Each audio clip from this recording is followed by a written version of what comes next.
Hello, Tim from Fair Play now on the 22nd of June 2024. Just a quick one because I'm just about to head off out with Lorraine on a nice little day out with some freedom friends, so looking forward to that. But I thought I'd put this video up quickly, and the main topic today in this election season that we're currently having here in the UK, of course we've got all the politicians out there pretending that they care about the people and trying to get votes and all of that kind of thing, when they spend about 99.9% of their time not caring about ordinary people at all and just playing their sort of stupid power games and political agendas. And Sunak, of course, I saw in one of the latest polls, apparently he looks like he's going to be the first Prime Minister to lose his seat in a general election, and he seems hell-bent on actually doing that, because of course his latest nonsense is that if the Conservatives get back into power, he's going to bring in national service, and if young people refuse to do that, they won't be getting bank accounts or driving licenses, apparently. So he's kind of, if he had no chance of getting in and winning the election before, he definitely doesn't stand any chance now, I would say. But do you think these people actually care? Do people like Sunak really care if they win elections or what their legacy is going to be? Because after all, Sunak's legacy is just going to be as one of the worst prime ministers around, and he's got some pretty serious competition, hasn't he? Johnson, of course, was a totally evil prime minister, one of the worst we've ever seen. So that's his legacy. Theresa May, sort of absolutely terrible prime minister as well, as was Cameron before her. And Sunak, his legacy is going to be absolutely awful as well, as one of the most inept prime ministers this country has ever seen. And I think the lady who was in between him and Johnson, Amber Rudd, she'll probably get off lightly because no one will actually remember her, so she probably doesn't have to worry about her legacy. But do they actually care? Does Sunak actually care what his legacy is going to be? Because when he loses this election and probably his seat as well, he's just going to go off and enjoy his millions. Apparently I've heard that if he does lose the election and resigns, etc., or gets booted out by the electorate, he's got some kind of cushy job lined up in San Diego, of all places. That's what I've heard in some quarters.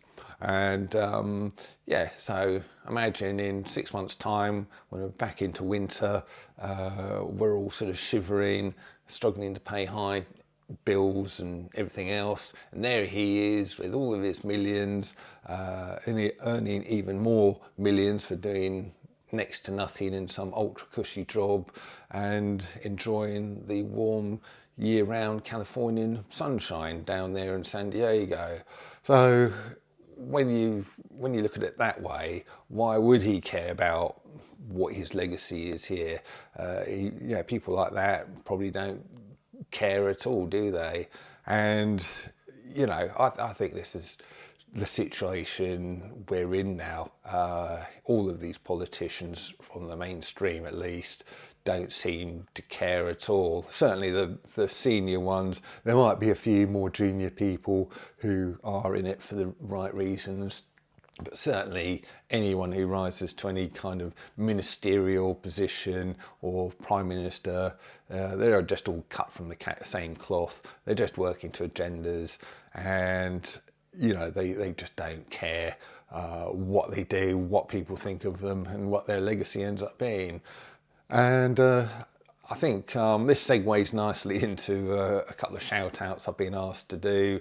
I think the only people who will care would be independent MPs and MPs for smaller parties. And I did give this lady a shout out the other week, a lady called Blott, who's going to be standing as an independent for Corby and the East Northamptonshire area. And apparently she's got lots of leaflets. She still needs to hand out about 5,000 of them. And yeah, I think people like her, her sort of write-up, she seems to be saying all of the right things, seems to be an ordinary common sense person, and we need people like that in Parliament rather than all of these self-serving lot that we've got now. So if you're in that area, the Corby area, or even if you're not that near to it, but you just want an independent MP, give them a chance of being elected and try and get a few of them into Parliament, and you've got a day or two to spare, you might want to head up to Corby and hand out a few leaflets. So I'll leave her contact details and what she's all about in the description box below, and you can check that out. And then the other shout out I've been asked to give is apparently Bath, the city of Bath. They are planning on bringing in some kind of 5G 15-minute city type of infrastructure.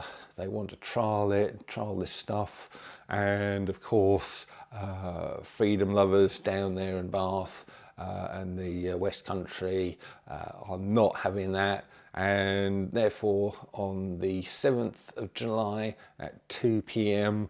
outside the Guildhall there in Bath, there's going to be a rally for Sanity, is what they're calling it, and it's going to be protesting and telling the council in no uncertain terms that this new infrastructure is most certainly not wanted by a great many people in Bath, the majority of people in Bath and the surrounding areas. So if you can get along to that, again, I'll leave a link in the description box below, and you can check it all out and go from there. So just the last little thing. Now, you might just say I've been in this game too long and I'm getting paranoid, but obviously the soccer competition known as the Euros, or the European Cup, is currently happening. Germany are the hosts, and they've got a little logo which is here, and I don't know if it reminds you of anything, but it reminds me of something. This logo, which is the World Economic Forum's sort of logo. Is it me being paranoid? Have I been in this game too long?